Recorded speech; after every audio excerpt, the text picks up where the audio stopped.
What if the universe wasn't chaos, but a code? And what if that code was hidden in plain sight, disguised as a tree? Across ancient temples, secret scrolls, and mystical visions, one symbol emerges again and again, elegant yet enigmatic, rooted in the heavens and mirrored in the soul: the Tree of Life. To some, it's a mere relic of religious iconography. To others, a curious diagram etched with Hebrew names and cosmic geometry. But to the initiated, it is something far more profound: a map of creation, a manual for consciousness, a bridge between spirit and matter. This ancient glyph, traced through Kabbalistic traditions, Hermetic teachings, and even Sumerian tablets, may hold the blueprint to all existence. From the formation of galaxies to the architecture of the human psyche, the Tree of Life doesn't just describe reality, it builds it. And yet, most of us walk past it without a second glance. In this journey, we're going to decode what few dare to explore. We'll step beyond religious dogma and into mystical architecture.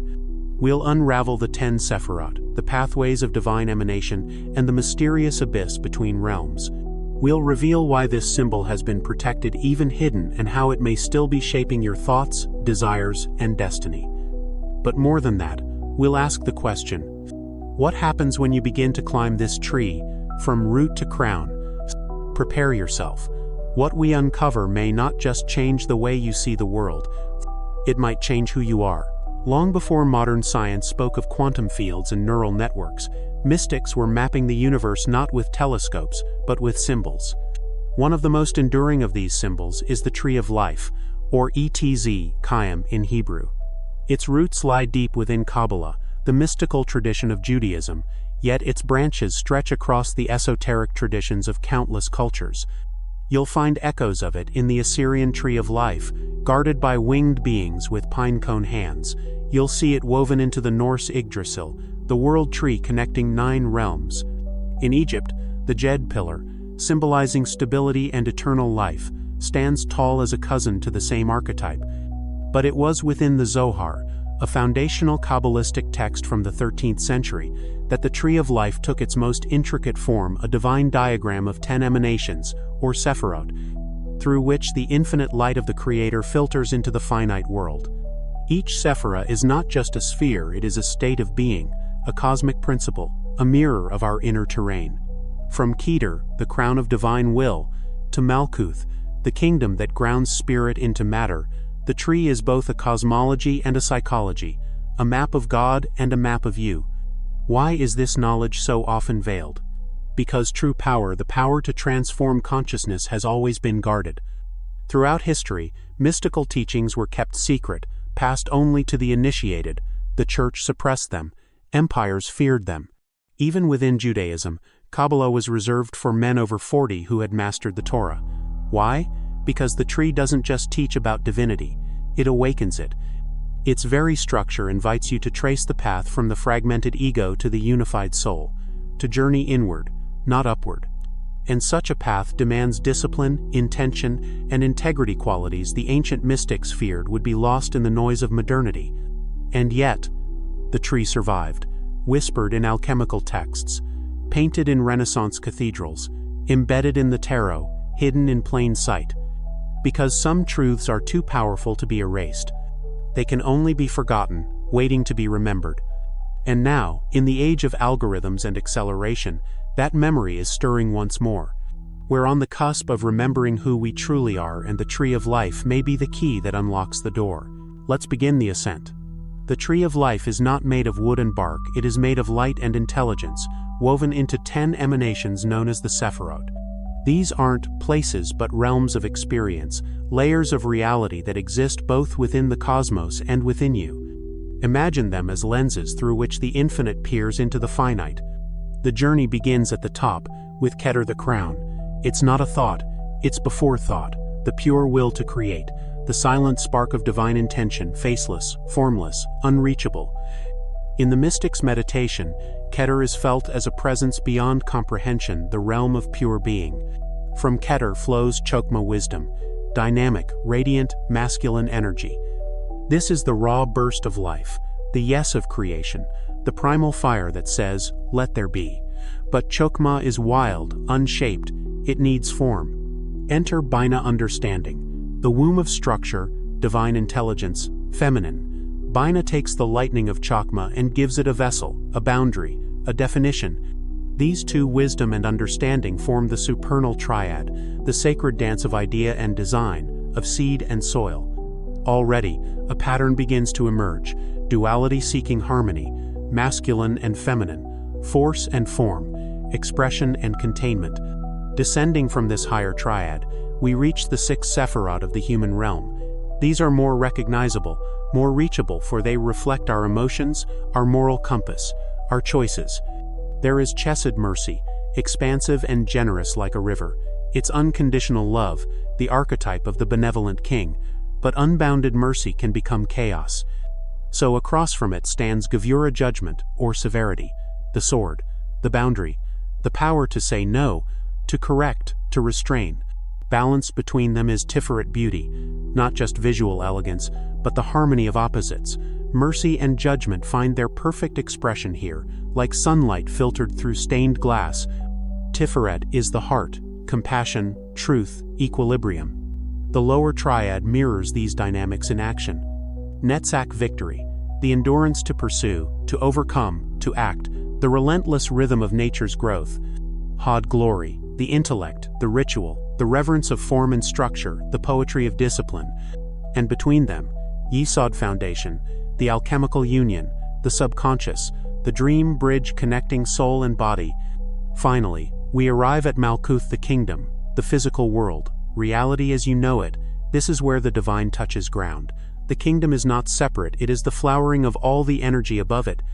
The world is not a fall from grace, but the completion of grace. The tree of life is not about ascending away from the world. It's about realizing that the sacred has always been here.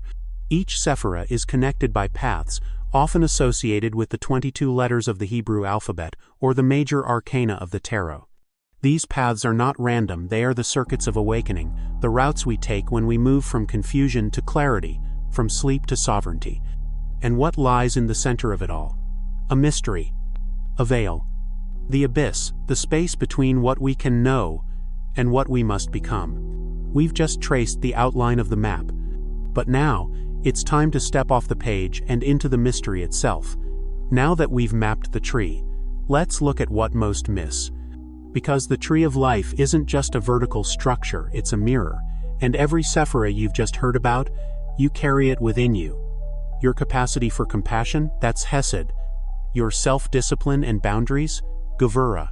Your creativity, your longing, your pain and purpose, all of it dances between Tiferet and Yesod, between the soul's light and the shadows it must cross. But the tree isn't a ladder you climb once. It's a living process, repeated every time you evolve, every time you collapse and rebuild. That's why mystics say, the tree grows inside itself. Here's where things become even more strange and beautiful. Each Sephirah contains the seeds of all the others. Malkuth, the physical world, isn't less divine. It contains the whole tree, like a hologram. That means every gesture, every word, every breath carries the potential to reflect the entire cosmos. This fractal nature is echoed in sacred geometry, the flower of life, and DNA itself. Science now confirms what mystics intuited for centuries, that we are not separate from the pattern, we are the pattern. Consciousness, encoded into form. But what about the abyss, the mysterious void between the upper triad and the rest of the tree? In Kabbalah, this is called Da'at, the hidden 11th sphere. It's not always shown, not because it doesn't exist, but because it's too dangerous if misunderstood. Da'at is knowledge, the union of Chokmah and Bina, but without the proper balance, it becomes the illusion of mastery, the ego, inflated, the I know-it-all trap. Many seekers fall here, mistaking information for transformation. Real wisdom isn't about grasping more, it's about surrendering deeper. This is why the abyss is also a threshold. Cross it too soon, and you're lost in delusion. Cross it with humility, and you touch something beyond words. The tree also contains 3 pillars. The left pillar of severity, the right pillar of mercy, the middle pillar of balance. These are the 3 channels of energy mirrored in the Ida, Pingala, and Sushumna of the yogic tradition. Western mystics call them form, force, and consciousness. The Chinese speak of yin, yang, and Tao, different names, same essence. Because truth doesn't belong to one culture, it repeats, like the tree, across space and time. The great traditions didn't contradict each other. They were different languages describing the same sacred anatomy. And then, there's the twist. Some scholars believe the tree of life wasn't just spiritual, it may have been technological. Hidden in its geometry, proportions, and flow are insights into sound resonance, frequency, modulation, and even interdimensional theory, a divine circuit board. An organic machine for tuning consciousness. Just as a radio tunes to hidden waves, so too does the tree attune your soul to higher dimensions of reality. What if ancient temples were built to mirror the tree? What if our chakras align with the Sephirot? What if your very body is the temple, and the tree is your inner altar? These aren't wild theories, they're echoes of ancient teachings, resurfacing now as the world begins to remember. You are not a branch, alone and adrift. You are the tree, and the tree is you. So, what does all this mean for you? If the tree of life is more than a symbol, if it's a map of your soul, then you're not just meant to study it. You're meant to walk it. And that journey doesn't begin in temples or texts, it begins in the mirror. Every thought you think, every emotion you feel, every decision you make, they're all paths on the tree. Let's explore how you can start living this wisdom, not someday, but today. 1. Begin with the pillars. Each morning, take 3 deep breaths and reflect. Where in my life am I being too strict, too cold? That's the left pillar, out of balance. Where am I too lenient, avoiding structure or responsibility? That's the right pillar, overflowing. And where can I bring both into harmony? That's the middle pillar, the path of conscious choice. This simple daily scan aligns you with the tree's rhythm, turning your morning routine into a spiritual recalibration. 2. Meditate with the Sephirot. Try this. Close your eyes. Visualize a glowing sphere of light at your crown. That's Keter. Slowly, one by one, feel each sphere descending through your body like sacred pearls of awareness. Wisdom in your right temple. Understanding in your left. Compassion in your chest. Discipline in your belly. Balance in your heart. Drive in your legs. Foundation at your base. And finally, kingdom at your feet. Let each sphere awaken not just a part of your body, but a part of your being. This isn't fantasy, it's neuroplasticity, it's energy hygiene, it's reclaiming your inner temple. 3. Practice the path of integration. The tree is not about escaping the world, it's about inhabiting it fully. Use the Sephirot as a compass. Before making a hard decision, ask, is this aligned with Tiferet, truth and compassion? When you feel depleted, ask, am I disconnected from Hesed, the flow of giving and receiving? When caught in overthinking, ground yourself in Malkuth. What is real right now? What action can I take in this moment? The more you ask, the more alive the tree becomes, not in some mystical realm but in your daily life. 4. Ritual, the tree in your breath. Here's a powerful practice. Stand still. Inhale slowly, imagining light rising from Malkuth to Keter, from your feet to the top of your head. Pause. Exhale gently, letting that light flow back down. Do this 10 times. You're not just breathing, you're activating the tree within you. Your body becomes the axis. Your breath becomes the bridge. Your life becomes the sacred journey. 5. Beware the ego in Da'at. As you grow in knowledge, remember, the abyss tempts the mind to believe it's already enlightened. But real growth is humbling. So practice not knowing. Ask better questions. Make space for silence. Because in the silence, the tree speaks without words. You don't need to become mystical to be mystical. You already are. The tree has been growing inside you this whole time, waiting for your roots to remember their sky. The tree of life is not a relic. It's not mythology or mystic metaphor. It's an encoded map of consciousness, ancient, living, and wildly relevant. Its 10 Sephirot aren't just cosmic concepts. They are you in your joy, your fear, your choices, your becoming. Every argument, every breakthrough, every whispered prayer in the dark, it's all movement on the tree. You've climbed its branches when you've pursued truth. You've stood in its roots when you've found peace in the physical. You've crossed its abyss when you've doubted everything, only to find something deeper waiting in the silence. And now you know. This symbol, this sacred architecture has been quietly guiding human souls for thousands of years. From ancient mystics in desert caves to seekers on modern city rooftops, it calls out with the same message. You are not broken. You are not lost. You are part of something unimaginably intelligent and unimaginably beautiful. And that beauty, it's not above you, it's within you. So let this be more than a video, let it be a seed. Explore the tree, walk its paths, breathe it into your bones. And when the world feels chaotic, remember, there is a structure hidden in the chaos. A design, encoded in the soul of everything. A tree eternal, infinite, and alive, waiting for you to return. As above, so below, as within, so without. Explore, remember, awaken.